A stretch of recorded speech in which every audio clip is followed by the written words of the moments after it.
let's talk about books. These are the books I read in January. I talked about the first half in the last video. This is... I'm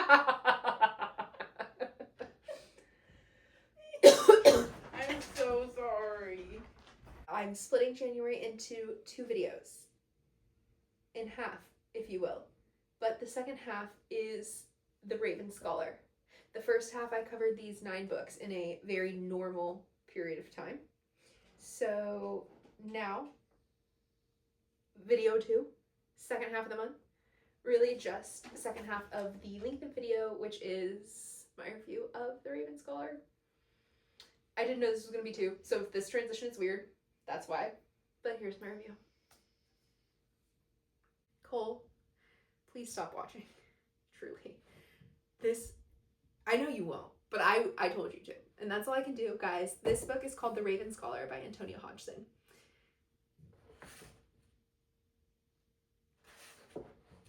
It is an epic fantasy book that I think is so bad that I, again, like when I read freaking Mile High, like when I read These Summer Storms, it was like I could talk about this book for an hour.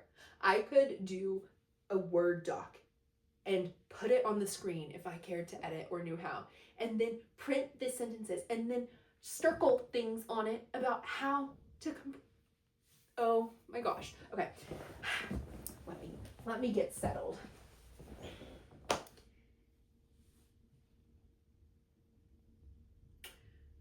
I will read a long book. I will read any book that deserves the length that it gives me. I don't even know where to start with this. You guys, this is, okay, I'll start at the beginning where I had to start as the reader. I started reading. I thought, okay, we're getting some background. We're hopping around a little bit. We get this like 8 years later jump. Totally fine. We're following the Raven Scholar. You can look at the front if you want. I can do this. And she works for the Emperor. What do you need to know? Okay, let's do this. I'm gonna give you the setup because it's okay. We've got a map, really well drawn map. I like a good map. Right here on the map is the Imperial Island, which is where the Emperor lives. There are, I think, 8 groups that you can affiliate with in this world. And each group has a monastery, and if you want to be like a really big deal, you go to the monastery like to train. And the different groups have different attributes they're more known for. So the Ravens are like kind of scholarly. The Foxes are like kind of tricky. The Oxen group is very like hardworking, if you will. These monasteries are scattered throughout here. There are cities, there are counties people live in, just like anywhere. And then the ruler lives on the Imperial Isle. Every 24 years, you select a new emperor. Every, what do you call these groups? Monastery group, whatever. Sends one representative to compete on the Imperial Isle for the position of emperor. And Nima helped plan the opening ceremonies. She is the current emperor's high scholar. He really loves history. She does too. So she does a lot of research and tells him about it. And she is worried. She's doing planning. She sees the mother of someone you met in that little pre-timeline situation. She gets stressed. She goes to meet the Raven person who's going to be competing for emperor. That person found out that she actually got kicked out. So Nima's like, oh no, it's going to be discovered that I got kicked out from the monastery the day before I graduated, and I'm going to lose my future or something. Then, okay, if you might read this book, I hope you already finished this video, but I'm going to just full spoil from now on. So then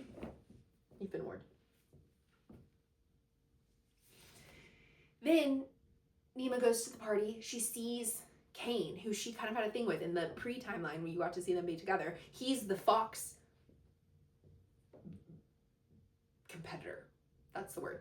And she's kind of like, oh, this is terribly awkward because he knows I'm like such a loner and I don't have any friends and he probably doesn't miss me. Then she is like, well, so there's all these after parties.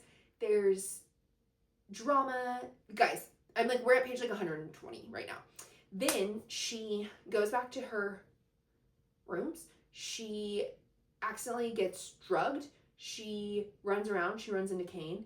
She gets back to her rooms. She wakes up in the morning, kind of like, she feels like she's woken up, and she's going to go upstairs to talk to the Raven competitor who was going to maybe get her thrown out and have her future ruined. And she's dead. The Raven competitor, Gaida, I don't know how to say it, is dead.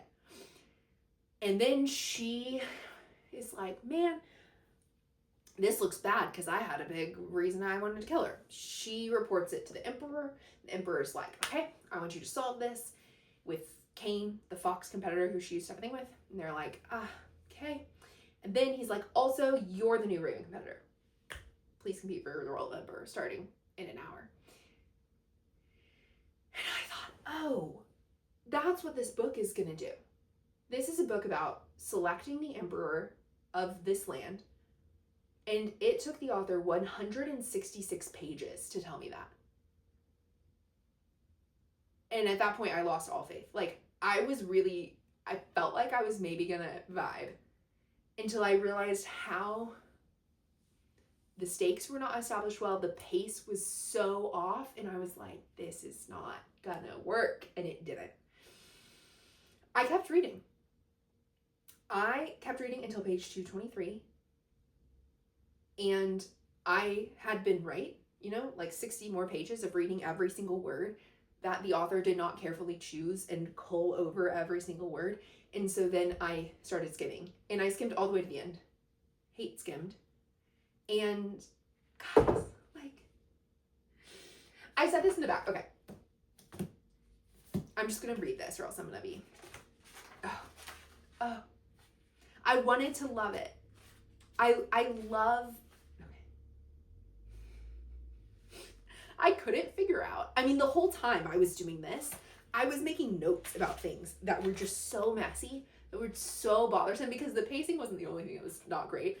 Then at the end, I had to draw this like matrix situation. It's just a bunch of boxes. And then I had to write the giant things that were wrong to see how they all work together before I could even get out this thing. So I said, the more books I read, the more mid books I read. And the more I try to verbalize the difference between talented writing and ... not. This one really read like a second draft. The characters were almost distinctive, but not quite. The plot made sense, I think. Like, it doesn't have plot holes, but it wasn't comprehensible while reading. It's astounding how many stories were 10 pages that could have been 1 page or 1 paragraph. And maybe if she chopped the story components down to be manageable lengths, then on her next round of edits, she could have put all the plot pieces, the flashbacks and the new developments, into the exact right spot. Oh. Also then, she could have fixed the POV issues. Don't get me started on that. Okay, so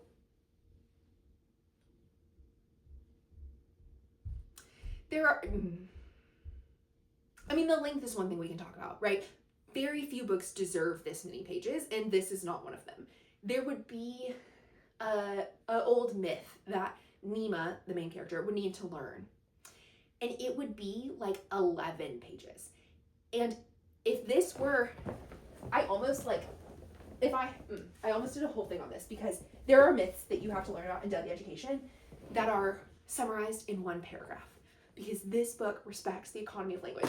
And I almost wanted to just edit one of them down just to be like, it is hard. Like, writing is hard. It's hard to do it well, but it is possible to do. So it's too long. And the thing that length obscures is clarity. And so I would just be reading and then something would happen and it would maybe ring this distant bell, but like, it is not just the author's job to tell you something once. It's the author's job to tell you all of the information in a way that you can retain what you need to retain and forget what you need to forget. And that's what this book did so well. That was so fun. And there was a lot of like potential in some of these ideas, but it just did not go out. Also, the different groups. I wonder if I can find the word for group. It's kind of driving me crazy that I can't think of it. Oh no. Oh, I just saw. Okay. There were too many different groups. So there's raven, fox, oxen, monkey, tiger, dragon, and a couple more that I can't even remember. And they weren't just hound. Okay, so 6. 1, 2, 3. Nope, that's 8. And so there would be these moments during, because I was right, like after 166 pages, Nema gets chosen to be the competitor. And then for most of the rest of the book, you are reading about the competition to become emperor, which is each group designs one challenge based on their group's personality. And then all 8 competitors compete in each one. There's also little sword battles in between, just like in the afternoon for entertainment. And then the emperor is the one who has the most points at the end. So there's this thing, because you have 8 different personality groups where they aren't actually distinctive enough at all. And then a character would be like, oh my gosh, that's so tiger. But you'd be like, wait, what does tiger mean again? Is tiger the one that's like focused? No, that's hound. Okay. Hard, they're all like really hardworking, but the ox are really hard work. Like, and then that's not cool. Like, the whole point of this kind of fantasy is that it's like cool. And so then if you're rolling your eyes, like things are not going well.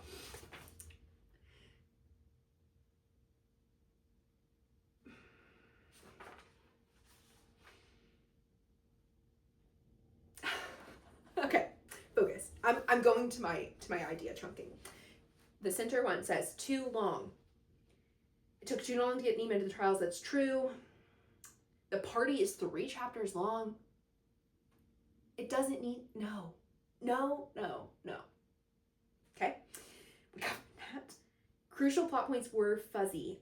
Exposition missing as the author swims in mess. So, because there's so much here, you aren't told with focus what you need to focus on. You're just have so much stuff just like dumped at you.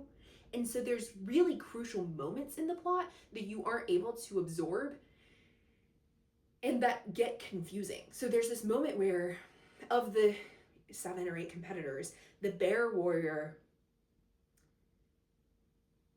decides to withdraw to go be punished across the country at the monastery because she did something wrong.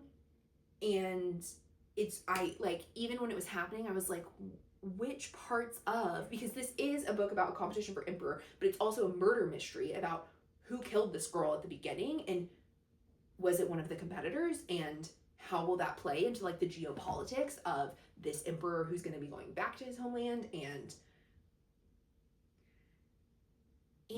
I don't think it was too much for a book to hold. It just didn't get distilled into clarity successfully. Oh, there's like this revolt at the end, like the last couple chapters. It's like, oh, the Imperial Island is shutting down and people are leaving. I never understood what was happening with that. I still don't know.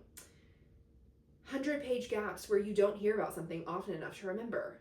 Yeah, so like, because it's so long, Nema gets this assistant on page like 50 who was fantastic. She was such a fun character. She's like really happy and peppy. And Nema's kind of like straight faced, and so you're seeing her through Nema's eyes, so it's like a fun little thing.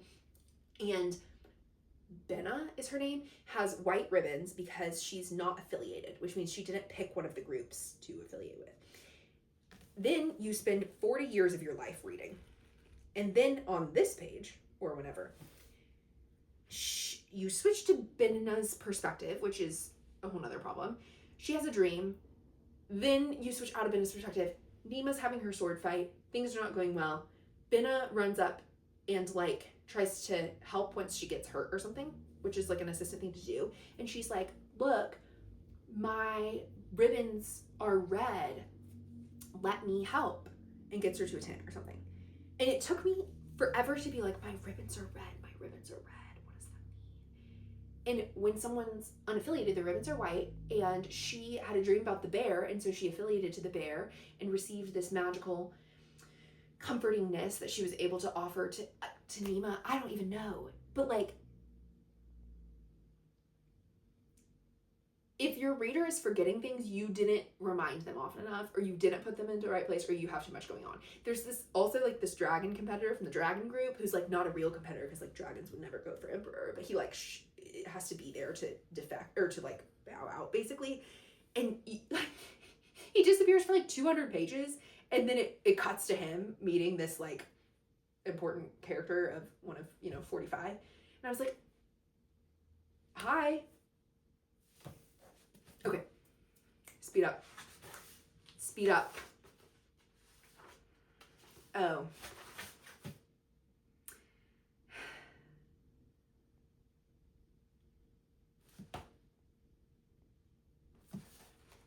Pace and place.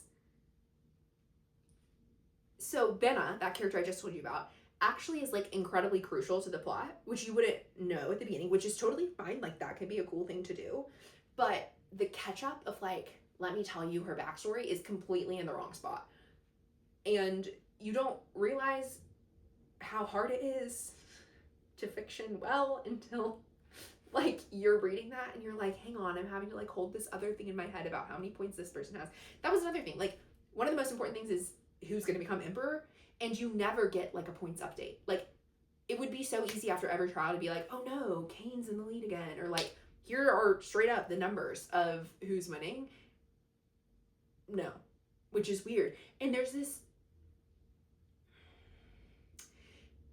the trials aren't given enough like, so there's this one moment. Well, I already told you about how all of the different groups kind of blend together because there's too many of them and they aren't distinctive enough. Well, then their trials are like all kind of the same, which is the opposite of cool. Like the reason books like this are cool is because it's like this is to me like the ultimate, or Hunger Games would be a good one in terms of like the creativity is on a complete other level. Like you are just like in the author's world, and this book has so many puzzles. This book is so good. Hunger Games too, it's like so well thought out, and then you get to Catching Fire, and then the switch she does in the arena for that one that makes it even cooler because it's the quarter quell. Like I will ride so hard for that. And these trials, the first one is like, okay, so the Fox trial is like you have to go in the catacombs and try and find the hero section or something. And Nima's like, well, I know that they don't actually want me to find the hero section because it's like you can't destroy parts of the catacombs and you would have to like blow out a tunnel to get to the spot. Something like that. And so she's just wandering around with this other competitor she really doesn't like. She was like, okay, she doesn't want to go with me. I'll like offer her water. No. And then they've created nightmares. So Kane, the Fox, this is the Fox trial, he designs it. So you sit out your own trial. And he had been chit-chatting to all the competitors to find out their deepest fears and successfully did, which feels ridiculous to me. But then he built all of their fears into the catacombs. So Nima like falls into a pit of hats. And the Fox people come to like be like, oh, sorry. And she's like, but this isn't scary. And they're like, oh, you fell into like the other girl's nightmare. Which is so weird. But then one of the guys' nightmare is being like buried alive with the walls closing in or something. So she also accidentally locks herself in that closet, which doesn't feel hard not to like go into rooms and catacombs when you know nightmares are coming true. But she does. It locks, the walls start closing in. She like fully almost suffocates. So it's like some of these nightmares are scary and some of them aren't, and there's not any infrastructure to shunt you towards your own nightmare, which is a really weak design feature. Like, it wouldn't actually be hard to just have one entrance for everybody that person is supposed to go in, and then they all get out. Okay, anyway, the points are awarded based on who is the nicest.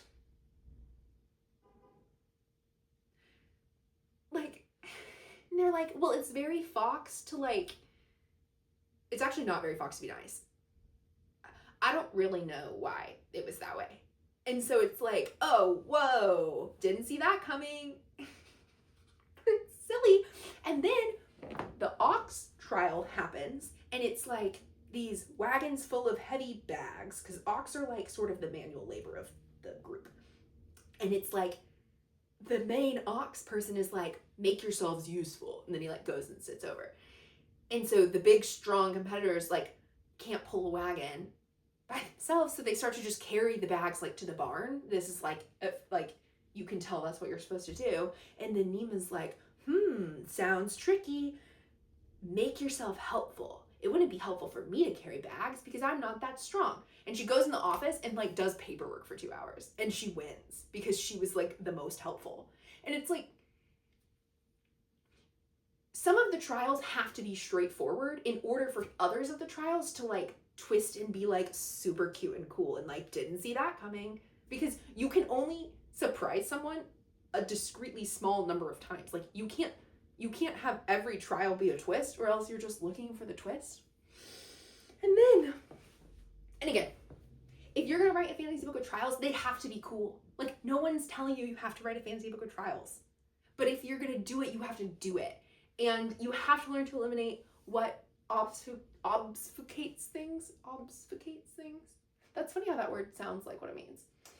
And then there's the tiger trial. You guys, I have not looked at this book like in a month. This is all just what? Okay. So the tiger trial, you go to the tiger palace and you get assigned a role in the palace. And so Cain gets assigned kitchen cleaner, and then everyone else is different places, like gardener and the actual person who lives in the house. And then the tiger comes in, and Cain almost gets eaten by the tiger, and then the guy who's in charge of the tiger comes and is like, oh my gosh, I'm so sorry, I actually did not mean for the tiger to like get loose, I was not, come on tiger. And then they go out, and then Cain's like scrubbing the floor, and then it cuts to lunch. You get a whole many pages at lunch hearing the competitors chit chat. And then it's like, hang on, I have to find this.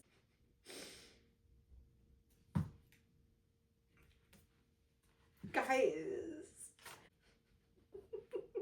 Okay, I found it. Tiger challenge. We are eating lunch on the South Terrace, and we're chatting, and chatting. This is for you, the reader. After a morning of highly elaborate strategy games, she, this competitor, Tala, had ended up exactly where she'd started, head gardener. And then we're chatting. After lunch, we go to the Ox Palace. Like, I really couldn't believe at that point that the author opted out of designing an entire trial. I wrote, great, I didn't want to hear about it anyway. Like, when you're writing the book you're writing, you have to write the book you're going to write. You have to fulfill the expectations and the promise to the reader. The book that drove me crazy when I pulled out Mysterious Phoenix Society, I thought of this, is Inheritance Games by Jennifer Lynn Barnes. It is a book that promises puzzles, and it's this girl, and she has to solve these puzzles on this Texas billionaire's ranch in order to inherit. And there's one puzzle over the whole course of the book. For like the middle 100 and something pages, she's just looking for numbers. And it's 4 numbers for a single code. Like, oh, I found this number on the bridge. One of them is the trees are grown in a circle. So when she's in the helicopter, she looks down and she's like, that's a 0. She's so terrible. And And if you're going to tell me about really cool trials, and if the tigers are vicious or whatever they're known for, I don't really know, put it in there. Like, it has to not feel like a cop-out, especially if your book is this long. Okay. The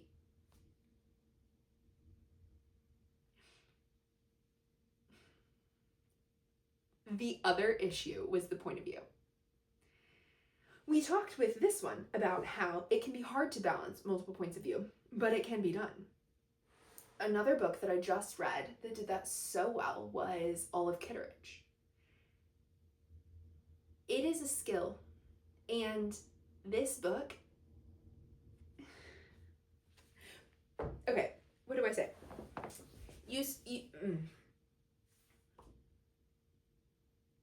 I wish I could communicate like how much of a mess I thought this was without just being like, which I feel like is what I'm doing. I'm just acting really upset. So what happens is this book is actually narrated by the ravens. Whoa. So she uses, it's a flock of ravens. All of the groups, their gods are real. You find that out part of the way through the book. Your main character is a skeptic the whole time. Like, she thinks religion is sort of just this like functional cultural use. It is not something that she feels in her heart or believes is real until the ravens begin to appear to her. And that's fine. Except that the ravens, first of all, are just annoying. And they're not like cool. Like, you can make a character in your book annoying and it be cool and effective. They were just annoying. And also, then you flip back through and there's like random paragraphs that open with first person plural pronouns. Like, let us go to the palace. We will now take you to the blah, blah, blah. But not everywhere. And then, okay, so what you're supposed to experience, I think what you're supposed to experience halfway through this book is, oh my gosh, the ravens have been here the whole time. Like, we have not actually been third person attached Nima, which would be like, Nima walked down the path. She was wondering about whether the weather would change. Like, that would be third person, because you're saying Nima, not I walked down the path. And attached, meaning you can see inside Nima's perspective specifically. But the problem is, most of the book is third person attached. And it also switches between people it attaches to, which again is something you can do. And it actually is not hard, because I will come back to that. But it's not cool to reveal a POV that hasn't actually been happening the whole time. And then, second half of the book just jumps in and out of not only the flock of ravens POV, and going back to sort of just like, I'm just telling you about stuff. Like the Benna reveal where she affiliates with the bear. Like, the crows can't know about that because the crows are magical. But like, you're getting that view, which means you're just following Benna, so you're switching between all these POVs. And then you get the cool crow called the Solitary Raven, which has a different voice and is successfully an annoying and really fun character. So the raven flock like abandons Nima or something, and Solitary Raven sticks around and becomes like a key part of the way that she decides to help save the world or win the Emperor competition or something. I don't really remember. And so Solitary Raven does have a distinctive voice and is doing things for the plot, and he's not calling you dumb for forgetting he's there, which the raven flock does. They're like, I bet you forgot about us. Like, but I'm gonna go back to the other thing I said about you can switch like which point of view you're attached to, and it's easy to do because all that the reader needs in order to know they're attached to someone new is some interior thought of that person or being around that person when no one else is there. So if I'm like, Nima went to the archives, she was hoping to find blah, blah, blah, end of story, end of chapter, new chapter. Cain was walking around the Tiger Palace and noticed that it was really well put together. He hated that everyone else didn't have enough resources and the tigers had so much money. Like, that's easy to follow. We understand that we can hear stories about multiple people and jump in and out of people's brains. I've complained about books that, like Six of Crows, put the name at the top of the chapter, because if it's good enough, you don't need that, which is another thing Olive Kitteridge really shows. So cool. And okay, but once I learned about the raven flock that was pretending to narrate the whole book, then I was flipping back through trying to find these moments where supposedly I had forgotten the raven flock. And the first time I could find them was page 37. So again, I love like a cool twist. I love a reveal. I love plot. You just have to do it. And if you're going to have a secret POV that you're going to try and surprise your reader with later, you cannot use it for the first time on page 30. So the opening of chapter 4 says, "Let us fly now from the 8th palace, skim over the Grand Canal, and look at this. It's a beautiful day." And this is all, like, it's kind of weird when you're reading it. So, like, yes, this is a good hint that you're following a bird because you're flying through the air, but you also don't really figure it out, so it's kind of cool. Infinity, infinity, infinity. Section break. Nima Craw, junior archivist, 3rd class, sat at her desk, proofreading her latest monograph. So no, you switch out of Raven perspective. And then 171. And I'm not trying to be pedantic. I just think that it actually, these mechanics matter to the way the book presents to the reader. Like, this made this a bad reading experience. Okay. Then, 140 pages later, look down, if you will, and marvel at the spectacle. So to me, I'm now with the ravens again. We're in the sky looking down at the festival. And then I made a note, we don't get this again until page 217, which is where it gets dark. Okay, I will say that to this point could, first of all, there could be first person plurals that I missed, right? So I'm saying it was page 37 and 1 something and then that's it. Like, it could have been 4 more times. What I do believe is if you're going to switch between first person plural, secret raven narrator until halfway through book, and third person POV, then when you reveal that you have been a raven, you should probably not make fun of your reader for not realizing you were there when you were only there like 8 out of 300 pages. Then, on page 217, at which point I'm still not skimming, we go to bold font. Craw, which is Nima's last name. Okay, so sometimes grammar decision is indicative of a bigger problem that you, when you're writing, haven't figured out yet. So parentheses is kind of the basic example. Oftentimes when you go back through, when you find something in parentheses, it actually either needs its own sentence or maybe its whole own paragraph, or it needs to be removed. A lot of things in paragraphs or in parentheses fall into those 2 categories and don't actually need to be there. That's a Flannery O'Connor thing. And it's really cool when you learn these things to look for in your writing because you always want to be improving. And it's cool to be able to find the things that indicate to you that there is more work to be done on something you're working on.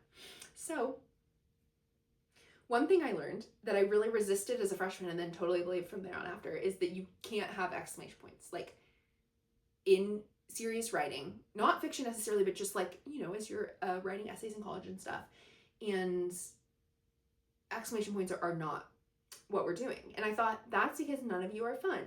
And then I learned more about the way that you can use the actual building block words in a sentence to communicate frustration or enthusiasm or anything, and realize that usually an exclamation mark is just telling you that you want this to be an exciting moment. And there are ways to do that that are better when you're trying to write something really well. Obviously, like, exclamation points exist for a reason. They deserve to be in many pieces of writing. And you know what I'm saying, what I'm not saying. So this book starts using bold font. Bold font. It's switching the font when it's the flock of ravens. And then, remember I told you about Solitary Raven, who's actually kind of cool and fun. Solitary Raven gets his own font, which is absurd. That is such just a flashing red sign that, like, this is not going well. And so his stuff is in bold too, but in a different font. Then there's more fonts. I just, like, whenever the dragon god starts talking, that's this, like, big blocky font. And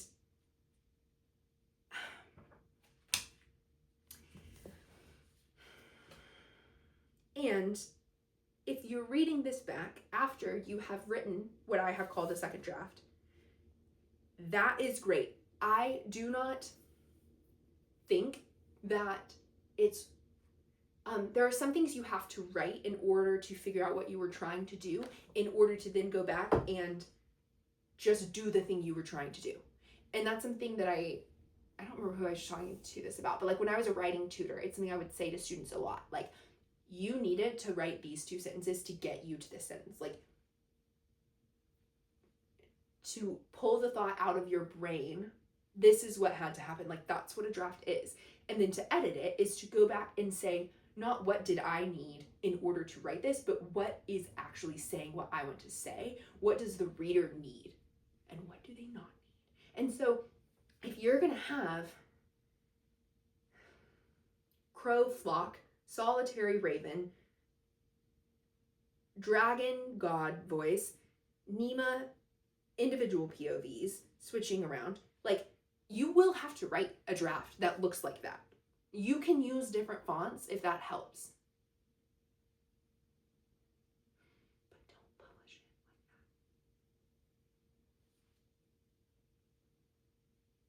that. You have to sit with what you made. And you have to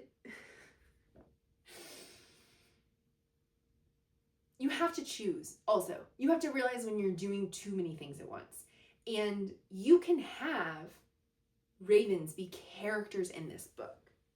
I think I would eliminate 1 or 2 of the animal groups. Like I said, they're not distinctive enough and there's too much going on.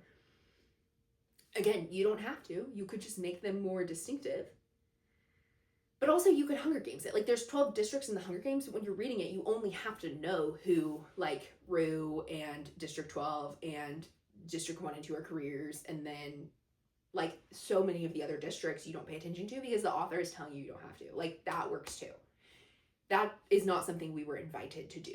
You couldn't just forget about Hound. You couldn't forget about Bear. Like, okay. This is what I'm going to do, because I could talk about this for so long, but I also think I don't need to keep you here. So I'm going to see if any of these things that I flip to very fast have something you absolutely cannot leave this video without knowing. And if not, if there's nothing else I need to yell out, we will wrap up.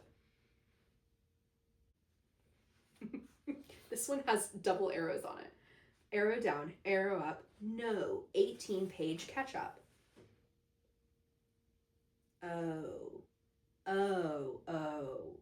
Nema is like, I got drugged, remember, with the dragon scale oil. And Ruko's like, yeah, that could totally happen. And then he told her about his mother and the dragons and why they had never punished her for escaping them. That's horrifying, Nema said when he was finished. My mother is a very dangerous woman. You should thank the 8. You are so well protected. Oh, the 8, because there's 8. And they use 8 like an interjection in the whole thing, which really, I don't think worked. That's a thing fantasy does a lot. It does just, like, make up vocabulary, which is sometimes works and sometimes doesn't. But they would be like, 8, I stubbed my toe. Like, it doesn't read very well. It doesn't even sound cool when I say it. Okay, so here, whoever, again, your narrator is, says, and then he told her about his mother and the dragons. This is now showing you the inside of the book, I guess, Ysila and the dragons. And now it's like a narrative story that the ravens are writing. One day, late in the summer of 1497. So this, first of all, that is chaos. That is chaos. I've already whined about that enough. Second of all, This little summary is just bookending you until you get to here, which to me says the author thought that this couldn't fit in this conversation here, but still needed to tell you, the reader. So the author inserts these obnoxious ravens, and they're like, we're bored, let's tell a story. And then they tell you the story.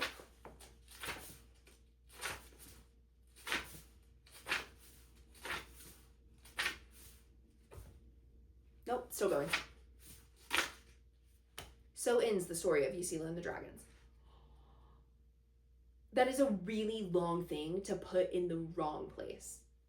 And you need to know that. But like I said, there's 30 characters in here. That's the backstory to just one of them. You have to, if you're gonna think that you can balance this much, you have to do it. Okay, speed up. Oh, here's a footnote. We haven't had a footnote in hundreds of pages, because this is supposed to be like a scholar wrote it, because Raven Scholar, but also is it because it's just who is the actual POV? It's unclear. So no, the footnotes don't work. Yeah, we talked about the ribbons and forgetting the ribbons and how we aren't reminded about them. Oh yeah, Binna, the cool assistant girl, her story is in the wrong spot and it's really confusing, and so whenever things are in the wrong spot, you can't clock and remember what you need to remember. So there's this really cool plot reveal that revolves around Binna, and it's really hard to follow it because it's just like clogged with all this other stuff. Here's another POV thing. So we've got this obnoxious bold that I already whined about. I shouldn't say whined, because these are serious criticisms that I already pointed out. So it's Nima talking to the crow. Stop that, Nima said. The bird carried on rolling in the snow. Okay, we're saying the bird, which means we're in third person watching this happen. And then the bird's talking, Nima's talking.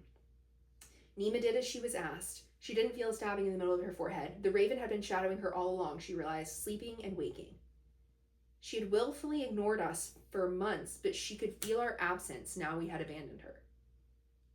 Okay, that's a POV switch between paragraph. Like, Nima this. She realized this, you're in her head attached. And then she had willfully ignored us, first person plural pronoun, 4 months.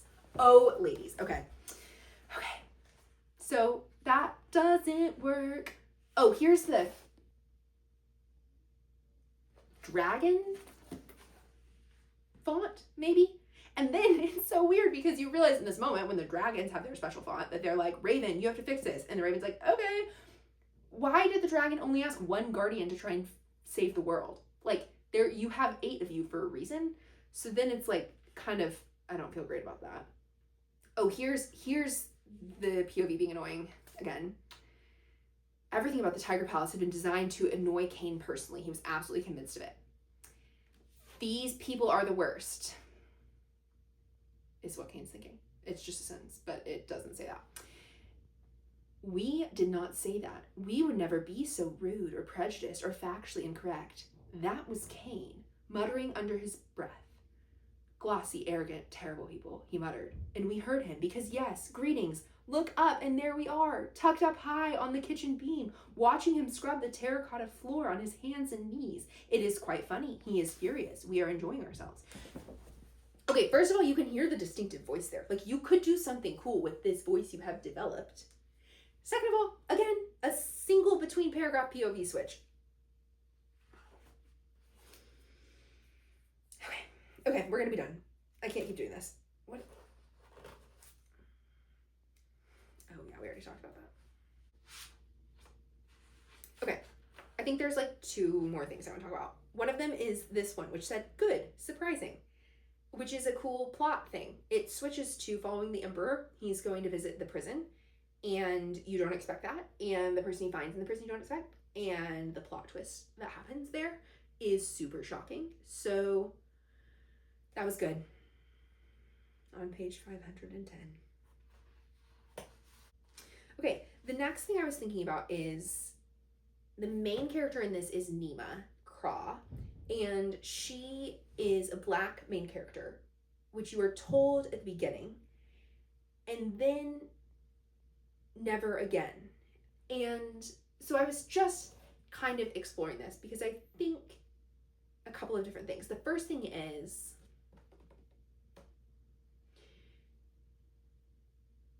well, my first impression was like, this was not done well.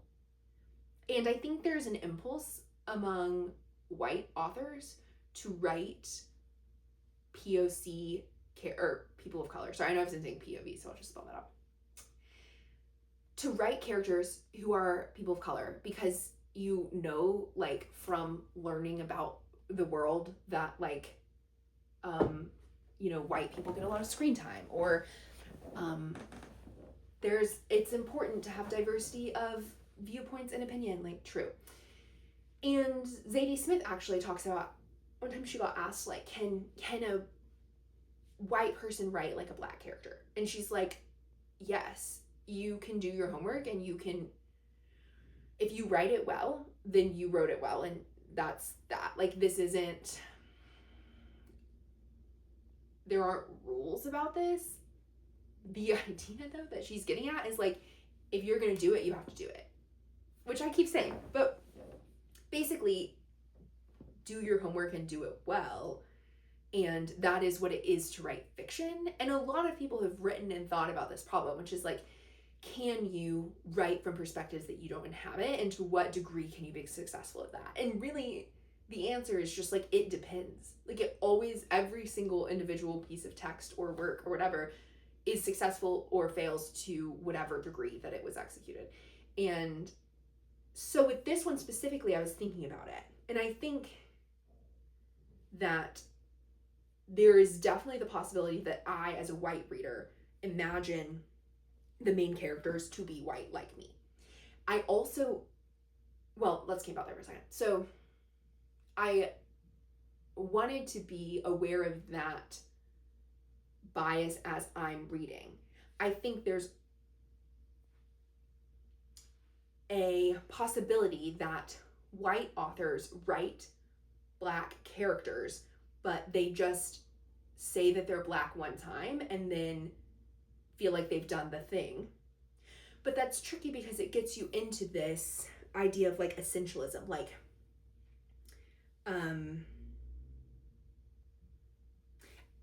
pause there. I think there's also a tendency, or I've tried to, as I've thought about this and tried to like break it apart with how I read, I was curious, am I more likely to assume and remember that the main character of a fiction piece is black if the author is black? Which that would be kind of problematic. And it was interesting in this one because I didn't know what the author looked like. So I was like, well, that's not what's happening here. I was like, okay, well, you want to remember this because this is important. So I would work really hard to picture Nima as a black woman. Then you do come up against what I said about every single other piece of this book, which is like, if it's your job, like if you want the reader to remember something, it's your job to make them remember. And so I also think that there are instances of reading where I could be like whitewashing a book on accident. And it's also possible this is not one of those because there were so many other things that didn't work well in this book. I talk about that because I think that it's this really interesting impulse to try to be like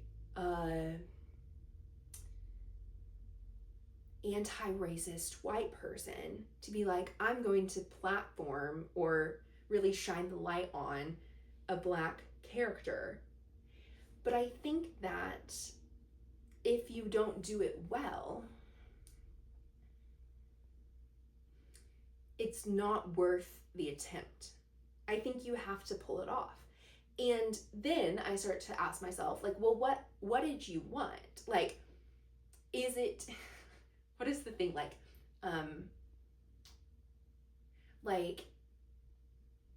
am I as a white person asking this person to be black enough for me, which would be saying like black in ways that I experience and like recognize blackness, which is maybe not actually the level that, like, I might not be the judge of this, right? I think it didn't work here. And I was trying to be open to, is the problem me? And also, like, am I asking, if I don't think this book worked in almost any respect, I don't think it should be a surprise that it didn't work in this respect either. And I don't know, like, are we gonna just say that that's, like, good enough in case this gets turned into a movie? Like, I would love to see this adapted into a movie, because they would have to shorten it, which was one of my big things. And also, your point of view issue might be totally resolved, which would be so great. But that's just another thing I was thinking about, and trying to look for, and I would like to hear other people's opinions on that aspect specifically.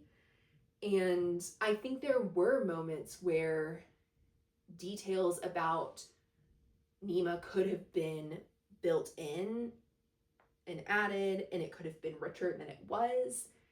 It felt, what's the word for shallow? Nominal. That's what I put in the back. It was nominally a Black main character. And it actually, I don't know if I said this or not, but the author of this book is white. And again, like, I'm really worried about getting up against essentialism arguments in terms of like what else do they need, especially in a fantasy book, in order to be Black or be Black enough to be perceived as such by me. And so I just, like with all things that I care about, like, I just keep bringing it back up to myself. I think that that's something that's important, maybe more important than, well, I don't like ranking things, but I think whenever you are aware of inconsistencies in your thought or your moral code or whatever, it's really, really important to just remember that you have inconsistencies about this thing and stay curious about that. I think that I've seen that bear a lot of fruit, because ideally we're always growing and thinking more and longer and harder about things and learning more. And like, a thing that I really consciously did that with was football. Like, I love and have always loved and was raised on football, and I think it's like the best, funnest sport ever, and I love to watch it. And I would, organize my whole fall around watching and everything.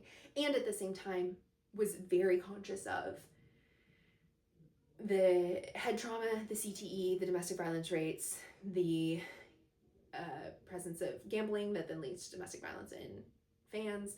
And you can, obviously, anyone can research and look into that and care a lot about it. And I would always remind myself while I was watching football, it got to the point as I cared enough about that I would just remind myself, I don't believe this is okay. I don't think we should watch this sport. I don't think this sport I don't think there's a way to make it safe. I don't believe in what I'm doing here. And I'm still sitting down and watching football. And I think that I think it's important to hold cognitive dissonance. And then if it's something like that, and with football, last fall, so 2024, I just stopped watching football. And it was the year before had kind of prepared me enough to be this is not something that's aligned with my values. I don't think this is okay. And that is enough reason for me this year to not plan for it or watch it or anything. And that's what you want. And I think if you duck from the things that make you feel weird inside, then you lose an opportunity for growth a lot of times. I think it's okay that growth happens slowly. So